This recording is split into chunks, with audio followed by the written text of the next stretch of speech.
Endometriosis, let's understand the phenomena.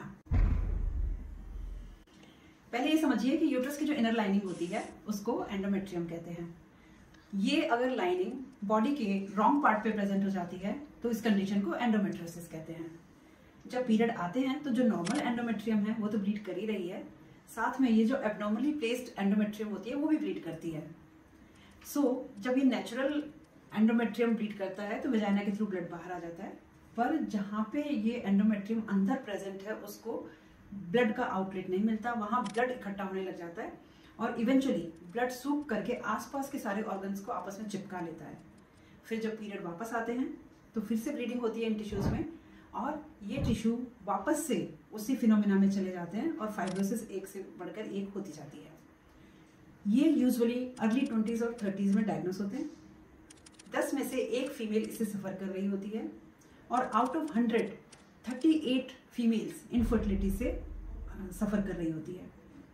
ये linings कहाँ कहाँ प्रेजेंट हो सकती हैं? यूट्रस के पीछे, यूट्रस के आगे, फेलोपियन ट्यूब्स के ऊपर, ओवरी के अंदर। ये कॉमन साइट होती है पेल्विक पेरिटोनियम। अनकॉमन साइट्स भी होते हैं जैसे rectum, bladder, lungs, liver, diaphragm और अम्ब्लाइकस। इवन हमने एक केस ऐसा भी देखा है जिसमें ये नाक में थी ये tissue. So what are common symptoms of endometriosis? The most common is severe pain during period. ऐसा नहीं होता कि पीरियड खत्म हो गया तो पेन भी चला गया, कुछ लोगों को ये पीरियड के बाद भी कंटिन्यू रहता है। सेकंड होता है हैवी ब्लीडिंग। हैवी ब्लीडिंग कई बार इंटरमेंस्ट्रुअल ब्लीडिंग में भी कन्वर्ट हो सकती है।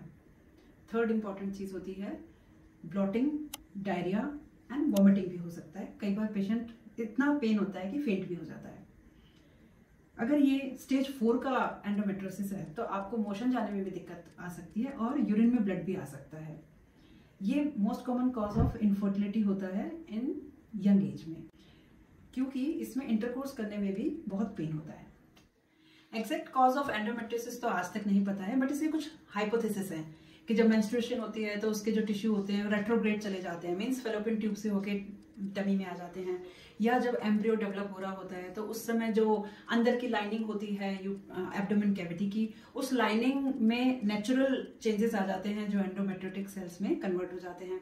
इसलिए आप इसमें कुछ नहीं कर सकते, बट हाँ कुछ रिस्क फैक्टर जरूर एसोसिएटेड होते हैं, जैसे जल्दी पीरियड आ गया या जल्दी शॉर्ट साइकिल है जिसकी, या बहुत हैवी ब्लीडिंग जिसकी होती है, या जेनेटिक फैक्टर जिसके मदर को हो उसके होने के भी चांसेस इसमें ज़्यादा होते हैं।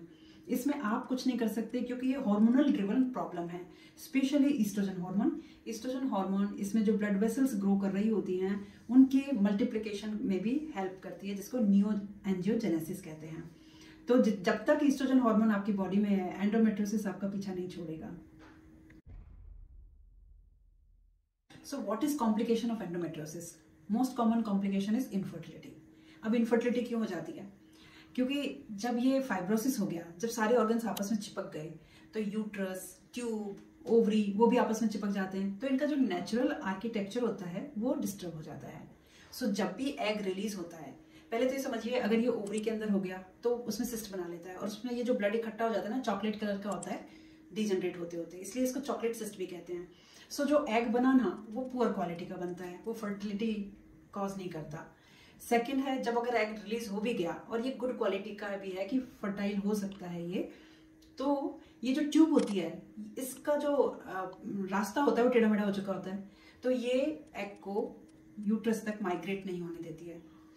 थर्ड है, यूट्रस में जहां पे अगर एम्ब्रियो बन भी गया, लेट्स से फर्टिलाइज भी हो गया, तो उसको जहां पे जाके लगना है, चिपकना है यूट्रस पे, वहां का environment because of endometriosis distort हो चुका होता है। इसीलिए इसका सबसे बड़ा कॉम्प्लिकेशन इनफर्टिलिटी होता है। बचपन में 20 साल की एज में या 16 साल की एज में अगर सिवियर पेन एब्डोमेन होता है तो इमीडिएटली आप अपने डॉक्टर से कंसल्ट करें। सेकंड, इसका कॉम्प्लिकेशन होता है जो रेयर है कि रेक्टल ब्लीड हो सकता है, यूरिन में ब्लीड हो सकता है, मोशन जाने में तकलीफ हो सकती है, यूरिन करने में प्रॉब्लम हो सकती है, कभी कभी नोज ब्लीड देखा है, कभी हमने अम्ब्लाइकस में से भी ब्लीड होते देखा है मेंस्ट्रुएशन के टाइम पे, और तो और शॉर्टनेस ऑफ ब्रेथ भी हो सकती है। पेन इतना सिवियर होता है कि यंग गर्ल्स में तो हमने सुसाइडल टेंडेंसी भी देखी है। अब आते हैं इसके डायग्नोसिस पे, कैसे डायग्नोसिस होता है। तो सबसे अच्छा डायग्नोस्टिक टूल तो हिस्ट्री ही होती है। पेशेंट की टिपिकल हिस्ट्री होती है कि जब पीरियड आता है तो एक्सक्रूशिएटिंग पेन होता है, वॉमिटिंग होती है, बेड से नहीं उठ पाते, उनका काम कॉम्प्रोमाइज़ होता है। बच्चियां जो स्कूल जाती हैं वो स्कूल अवॉइड करती हैं, ऑफिस गोइंग गर्ल्स हैं वो ऑफिस जाना अवॉइड करती हैं। सो एक क्वालिटी ऑफ लाइफ हैम्पर हो जाता है। समटाइम्स पेशेंट ऑब्वियसली कहते हैं इतना सीवियर पेन होता है कि मुझे लगता है कि मैं सुसाइड कर लूँ, या यंग एज में कहते हैं मैडम हमारा यूट्रस निकाल दो, बहुत पेनफुल होता है। सो एक तो ये तरीका होता है डायग्नोसिस करने का। इसके लिए हमें ज़्यादा से ज़्यादा हम एक सोनोग्राफी करवाते हैं। अनमैरिड गर्ल है तो लोअर एब्डोमेन सोनोग्राफी कराते हैं, मैरिड लोगों की हम लोग ट्रांसवेजाइनल सोनोग्राफी कराते हैं।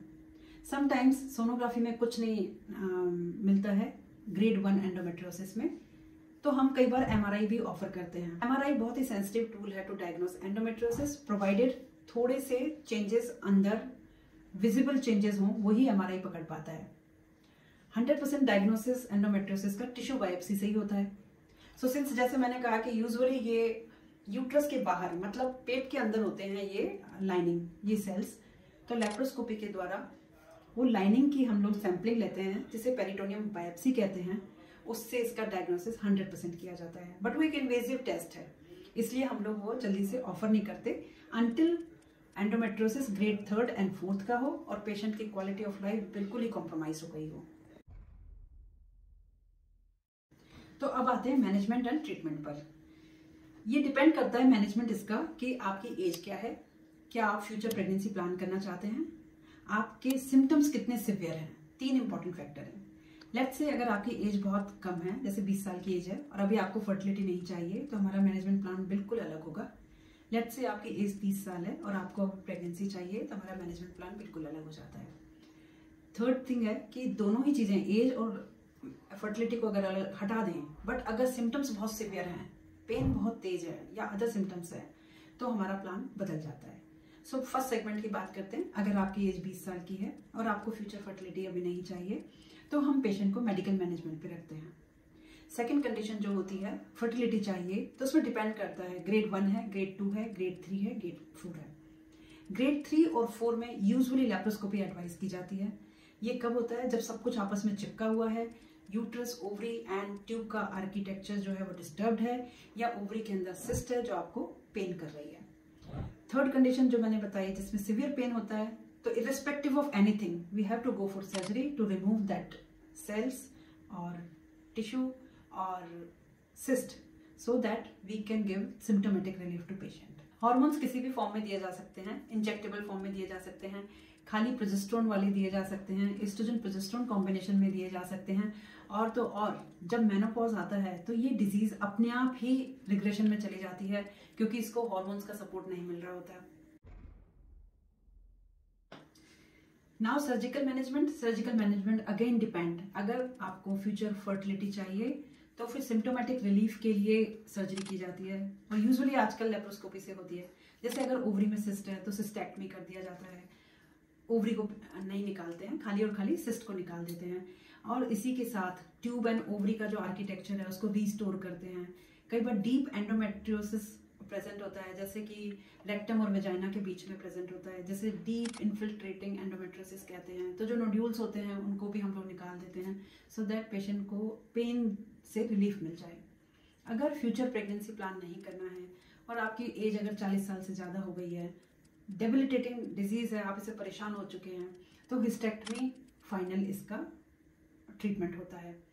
यूजुअली डिबेट इस बात की रहती है कि अगर एंडोमेट्रियोसिस है पेशेंट को, तो उसके साथ जब हम हिस्टेक्टमी कर रहे हैं तो ओवरी निकालें या ना निकालें।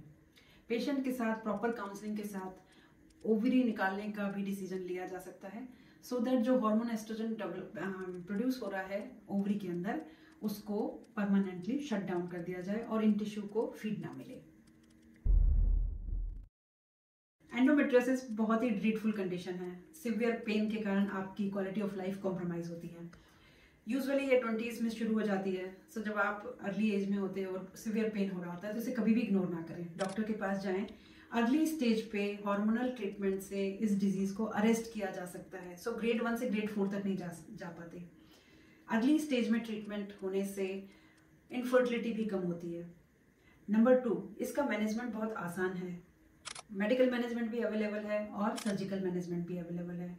नंबर 3, फर्टिलिटी में अगर दिक्कत आती है तो आजकल IUI और IVF ट्रीटमेंट ऑफ चॉइस हो जाता है।